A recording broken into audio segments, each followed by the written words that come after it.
Bismillahirrahmanirrahim. Assalamualaikum warahmatullahi wabarakatuh. Innal hamdalah la qaula wala quwata illa billah.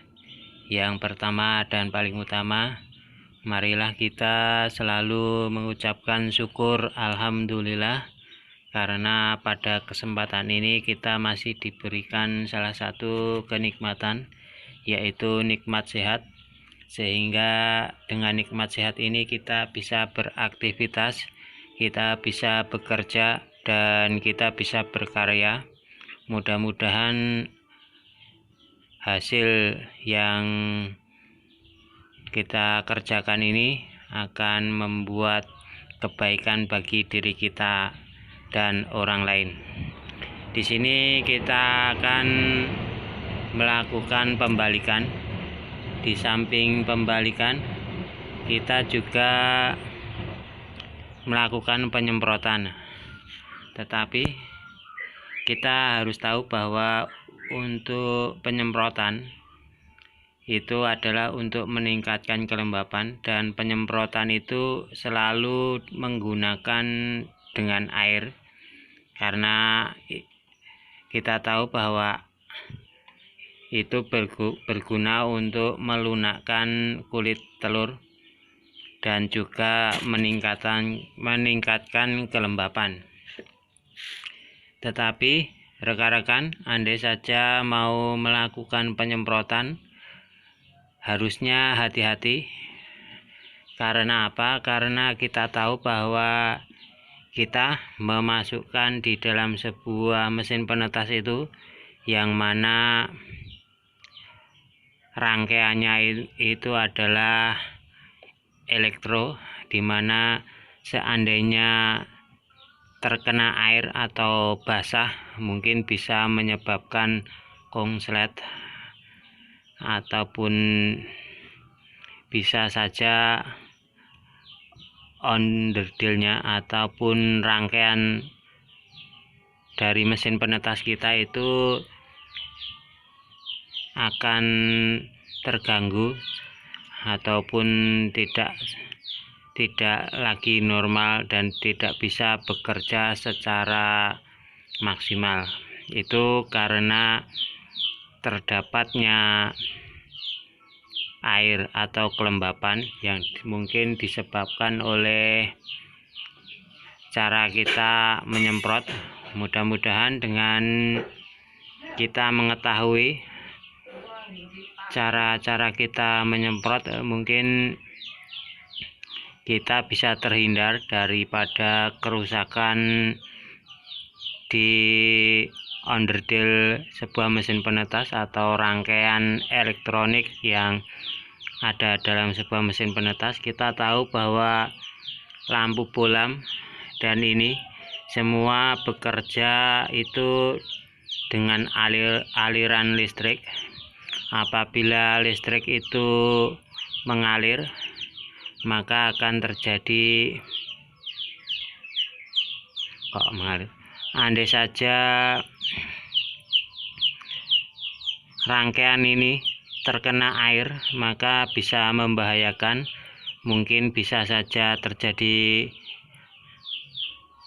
arus pendek atau konslet. Itu menyebabkan mesin penetas kita menjadi rusak. Oleh karena itu, kehati-hatian kita saat memberi semprotan pada sebuah telur itu sangat diperlukan, di mana saya menggunakan ini tempat hand sanitizer.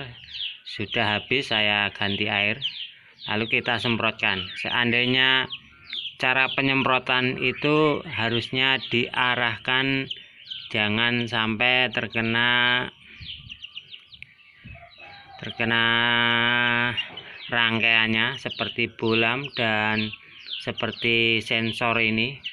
Kita tahu andai saja sensor ini terkena air, mungkin pekerjaan sensor akan terganggu dan dia akan tidak maksimal, dan sehingga terjadi kerusakan. Oleh karena itu, andai saja mungkin rekan-rekan memiliki pengalaman yang mana sensornya itu tidak bekerja secara maksimal, itu mungkin dikarenakan tingkatan kelembapan yang terlalu tinggi yang menyebabkan basahnya sensor ini, sehingga tidak bisa lagi bekerja dengan benar dan maksimal.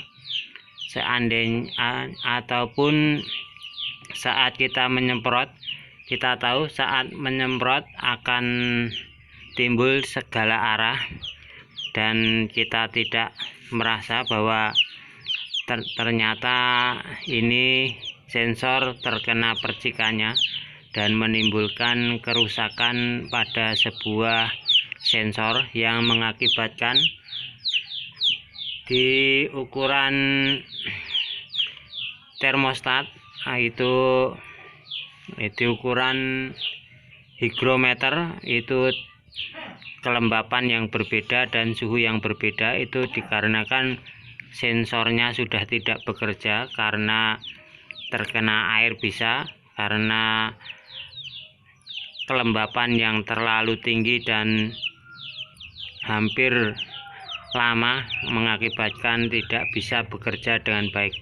Oleh karena itu, seandainya rekan-rekan mau memberikan semprotan kepada telur-telur itu, hendaknya kita harus diusahakan jangan sampai mengarahkan ke bagian rangkaian elektronik. Seandainya diperlukan, kita singkirkan dulu di atas. Nah, seperti itu. Atau kalau tidak bisa, ya kita pegang satu, lalu tangan satu kita menyemprot. Usahakan ini jangan sampai terkena semprotan atau air, karena dengan adanya terkena semprotan maka dia tidak akan pernah bisa bekerja dengan maksimal. Seandainya ini tidak bisa bekerja maksimal, itu kita menetaskannya pun juga akan kerepotan, karena kita sudah repot-repot mengatur suhu, mengatur kelembapan, ternyata ininya tidak bisa bekerja dengan baik. Oleh karena itu, alangkah baiknya saat kita menyemprot, itu alat sensor ini dilindungi dari percikan air.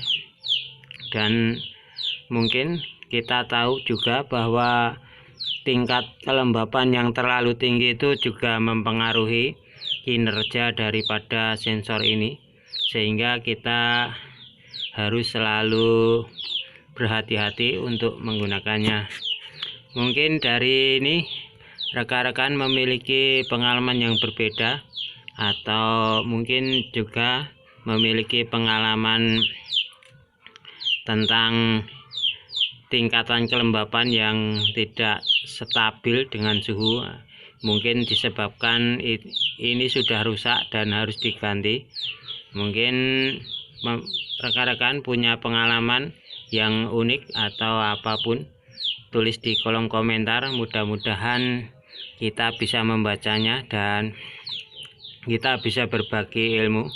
Di sini kesimpulannya yaitu agar hasil menetasnya maksimal, maka saat penyemprotan itu kita lindungi ini dari percikan air, karena seandainya dia terkena air maka dia tidak akan pernah bekerja dengan baik, sehingga mengakibatkan kemungkinan persentase menetasnya akan berkurang, dan itu kerugian bagi kita seandainya sensor ini tidak pernah bisa bekerja dengan baik. Mungkin dari sini andai saja ada manfaatnya, tetap dukung channel ini dengan cara like dan subscribe. Mudah-mudahan dengan like dan subscribe saya termotivasi untuk membuat video-video selanjutnya. Dan jangan lupa untuk selalu membunyikan loncengnya, karena seandainya loncengnya sudah hitam, kita akan bertemu kembali seandainya ada video-video selanjutnya. Mungkin dari ini saya undur diri dulu. Wabillahi taufik wal hidayah. Wassalamualaikum warahmatullahi wabarakatuh. Tentang sensor dan cara menyemprot yang baik.